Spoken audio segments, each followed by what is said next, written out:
बिस्मिल्लाहिर्रहमानिर्रहीम। अस्सलाम वालेकुम। अफ़गान तालिबान के रहनुमा मोहम्मद जलाल, उन्होंने पहली मर्तबा खुलकर बड़े अंदाज में अब ललकारा है और तालिबान इस वक्त ईरान के खिलाफ मैदान में खड़े हैं और उनके सब्र का पैमाना हो रहा है लबरेज।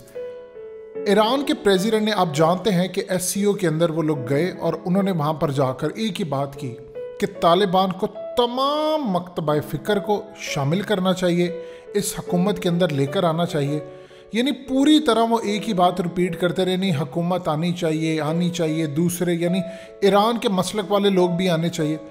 तालिबान ने अब खुलकर बयान दिया, उसने कहा है कि ईरान के प्रेसिडेंट ने ये जो बात की है, इस वीडियो की अहम डिस्कशन चलती रहेगी, लेकिन इससे पहले आप वीडियो को लाइक करें, हकीकत टीवी को सब्सक्राइब कर लें और बेल आइकन पर ज़रूर क्लिक करें कि तमाम मसलक और तमाम मकतबा फ़िक्र के लोग जिनका ताल्लुक चाहे ईरान के मसलक से हो या किसी और मसलक से, सबको मिलकर एक हुकूमत बनानी चाहिए।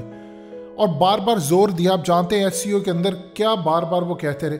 तालिबान ने गुस्से से बयान दिया है कि ईरान ने अपने अक्सरियत लोगों पर हमेशा जुल्म किया है, वो आज भी अपने लोगों को मार रहे हैं, जुल्म कर रहे हैं, यानी कोई उनके खिलाफ एहतजाज के लिए आ जाता है जुल्म करते हैं। हम क्लियर बता देना चाहते हैं कि ईरान को कि ईरान सुन लो, अफ़गानिस्तान लिबनान नहीं है और ना ही तुम्हारी यहाँ पर कोई हम चाल कामयाब होने देंगे और ना ही कोई यहाँ पर हिजबुल्लाह 2.0 अफ़गानिस्तान में बनने देंगे। आप ये समझिए, ये अब तक की सबसे बड़ी तालिबान की स्टेटमेंट है। इसका क्या मतलब है? इसका ये मतलब है कि अफ़गान तालिबान ने कहा है कि जो काम तुमने शाम में किया है, जो तुमने इराक में किया है, जो तुम हर जगह करते हो, हम वो अफ़गानिस्तान में नहीं करने देंगे। तुम ये सोचते हो कि तुम अपने मसलक की बुनियाद पर यहाँ पर एक हुकूमत कायम करोगे, यहाँ पर अड्डे बना लोगे और यहाँ पर भी वही काम करोगे जो दूसरी जगहों पर किया है, तो ये काम तुम्हें होने नहीं देंगे। देखिए, दुनिया कभी सऊदी अरब से नहीं पूछती कि आपने दूसरे मसलक या दूसरे मकतबा फ़िक्र के लोगों को टॉप मिनिस्ट्रीज क्यों नहीं दी, आपने ओहदों पर क्यों नहीं लगाए, इंटेलिजेंस चीफ क्यों नहीं बनाया, आप क्यों अपने मसलक या अपने मकतबा फ़िक्र को प्रमोट करते हैं। किसी ने ईरान से नहीं पूछा, या तुमने कभी कोई आर्मी चीफ वो नहीं लगाते, तुम सदर तुम्हारा क्यों नहीं कोई दूसरे फ़िरके या दूसरे मकतबा फ़िक्र से होता। तो इस पूरी सूरत हाल में जब वो कह रहे हैं कि तुम लोगों से कोई नहीं पूछता, तो तुम लोग हमें क्यों कहते हो, हमें क्यों तुम लोग आकर कहते हो कि तुम ये करें। हमें पता है तुम्हारा प्लान क्या है। तुम्हारा प्लान ये है कि तुम्हारे मकतबा फ़िक्र के लोग यहाँ पर आएँ और उसके बाद तुम हिजबुल्लाह बनाओ और यहाँ पर हुकूमत के अंदर एक हुकूमत बनाओ, यानी एक पैरेलल हुकूमत जिसको कहते हैं, रियासत के अंदर एक रियासत हो। यानी जिस तरह पंजशीर का मामला था, पंजशीर में ऐसा तो सूरत हाल नहीं थी, लेकिन अहमद शाह मसूद हुकूमत के अंदर एक हुकूमत था। वो इस वक्त सूरत हाल तुम्हारी ख़त्म हो गई। अब तुम चाह रहे हो कि अफ़गानिस्तान में हो, तो सुन लेना, हम ये काम करने नहीं देंगे तुम्हें। ये बड़ी डायरेक्ट धमकी है। देखिए इमरान खान ने क्या बात की। इमरान खान जब ये बात करते हैं तो तालिबान इसको बुरा नहीं मनाते। इमरान खान ने कहा कि देखिए, मुझे डर ये है कि कहीं कोई फसाद ना हो जाए। इस वक्त इंटेलिजेंस इदारों पर मुश्तमिल टीम और हुकूमती लेवल पर तालिबान से गुफ्तगू कर रही है। इमरान खान ने तालिबान को कहा है कि देखिए, हमारा कोई मोटिव नहीं है, हम सिर्फ ये चाहते हैं कि आप अगर तमाम लोगों को शामिल कर लेंगे तो फिर हमारे लिए फ़ायदा ये होगा कि हमारे बॉर्डर सिक्योर हो जाएंगे। इमरान खान को उन्होंने अभी तक जो मामला सामने है जवाब ये दिया है कि देखिए, हम टॉप लेवल पर तो नहीं शामिल करेंगे, लेकिन हम जो सूबाई सतह होती है वहाँ पर गवर्नर लगा देना, वहाँ पर ये कर देना, वो कर देना। वो गवर्नर जो है वो पाकिस्तान की तरह का गवर्नर थोड़ी है, अलामती गवर्नर, या यहाँ पर जो हमने सदर रखा होता है वो फ़ीता काटने के लिए, उसके पास कोई इख्तियारात ही नहीं। अब उसे 5 साल बाद पूछते हैं तो वो कहता है जी मेरे पास कोई इख्तियार ही नहीं थे। ये राग है, ये फजूल चीज़ है। सदर का काम क्या, उसके कोई इख्तियार नहीं, ना गवर्नर के होते हैं, वो सिर्फ और सिर्फ गुलामी के लिए है। वहाँ जो गवर्नर है अफ़गानिस्तान के अंदर, वो इसी तरह जिस तरह वज़ीर आला होता है, यानी चूँकि इस्लामिक निज़ाम है, इस्लामिक निज़ाम का वो गवर्नर हुआ करता था।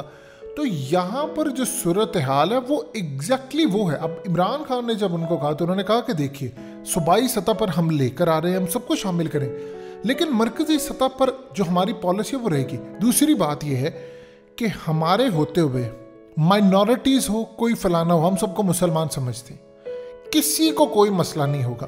यानी मिसाल के तौर पर हालिया जो मुहर्रम गुजरे, उन्होंने कहा कि हमने जाकर अपने जो दूसरे मकतबा फ़िक्र के थे उनकी मजालिस में भी बैठे हैं, जाकर भाईचारा किया, उनके हाथों पर अपना हाथ रखा है और कहा है कि तुम्हें सिक्योरिटी की ज़रूरत है, हम देंगे। और पहली मर्तबा अफ़गानिस्तान में मुहर्रम इतने सुकून से गुजरा है कि अल्हम्दुलिल्लाह, अल्लाह का शुक्र है कि पिछले 20 सालों में दुनिया ने इस्लाम की जो बरकत है अब देखी है वो कभी नहीं देखी थी, और ये सिर्फ इस्लाम की बरकत है। यही काम हमें करना चाहिए। देखिए, ईरान ने काम ये किया था कि ईरान ने, उनका मकतबा फ़िक्र अलग है और हमास का अलग है, लेकिन दोस्ती है, होना ये चाहिए, सब एकजुट हो जाए, फिर आप दुश्मन को शिकस्त दे सकते हैं। तालिबान ने ईरान को बार बार वार्न किया है कि हमारे पर्सनल मैटर्स में मुदाखलत ना करो, तुम बाज आने का नाम नहीं ले रहे। इमरान खान का कोई मोटिव नहीं है, उन्होंने वहाँ पर जाकर कोई इस तरह का ग्रुप नहीं कायम करना, कोई फसाद नहीं करना। उनका काम ये है कि इमरान खान को वो इज्जत दे रहे हैं, उनसे गुफ्तगू कर रहे हैं। देखिए, पाकिस्तान को उन्होंने धमकियाँ नहीं दी, क्योंकि पाकिस्तान के अंदर ऐसा नहीं होता कि आपने फलाना ये फ़िरके की बुनियादों के ऊपर। वो कह रहे हैं कि पाकिस्तान जो बात कर रहा है वो इसलिए कर रहा है कि हालात ख़राब ना हो। और तालिबान ने इस वक्त इमरान खान की जो टीम बनी है उनको कहा है कि देखो, अब सब ने, इमरान खान ने खुद एडमिट किया इंटरव्यू के अंदर, मुझे ISI ने रिपोर्ट दी थी कि अफ़गानिस्तान के पूरे इलाके पर तालिबान फतह नहीं हासिल कर पाएंगे। CIA ने कहा था, 5 जो आइज़ हैं उन्होंने कहा था, जो इंटेलिजेंस नेटवर्क है, रॉ की रिपोर्ट थी, उनकी तो रिपोर्टें बड़ी ख़राब थी, लेकिन ये भी रिपोर्ट थी कि नहीं कर सकते। ये अल्लाह की तरफ से काम हुआ कि उन्होंने सारा अफ़गानिस्तान फतह कर लिया, पंजशीर भी फतह कर लिया। अब उन्होंने इमरान खान को कहा है कि देखिए, आपके कंसर्न्स जायज़ हैं, प्रॉब्लम तब आए जब आप ये देखें कि कोई वहाँ पर हालात ख़राब है। इंशाल्लाह यहाँ पर हालात ख़राब नहीं होंगे। हमने जितना अमन कायम किया, इतना अमन तो पाकिस्तान में भी नहीं है। यानी आप देख ले, अफ़गानिस्तान के अंदर कितने आपको वाक़यात मिल रहे हैं।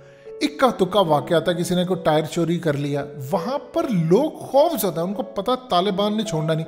अब मिसाल के तौर पर एक शख्स ने छोटा सा काम किया, किसी ने टायर चोरी कर लिए, एक शख्स ने वहाँ पर किसी की मोटर चोरी कर ली, एक शख्स ने छोटी मशीन चोरी कर ली। वो काम क्या करते हैं, उसका मुंह काला करते हैं, तस्वीरें उतार के हर जगह फैलाते हैं और उसके बाद शरई अदालत में पेश कर देते हैं।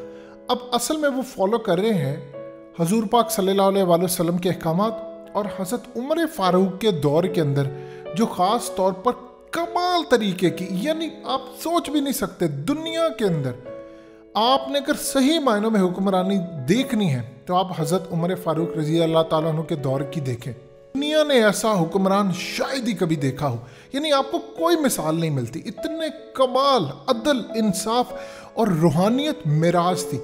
अब उनके दौर के अंदर जो चीज़ें हैं वो अप्लाई कर रहे हैं। अब वो कोशिश कर रहे हैं कि अभी आहिस्ता से अफ़गानिस्तान के हालात ख़राब होंगे, वो बहुत सारी चीज़ें इम्प्लीमेंट नहीं कर रहे, सज़ाओं को। वो कह रहे हैं कि एक दफ़ा पूरी तरह निज़ाम हम लें तो फिर हम उसको फॉलो करेंगे और चीज़ों को लेकर आएंगे। अब शरई अदालतों में लेकर जा रहे केसेस, लेकिन वो कह रहे हैं कि हमने फैसले कुरान के मुताबिक देने हैं, हदीसों के मुताबिक देने हैं, और उसके बाद नबी पाक सल्लल्लाहु अलैहि वसल्लम और सहाबाए किराम को फॉलो करना है।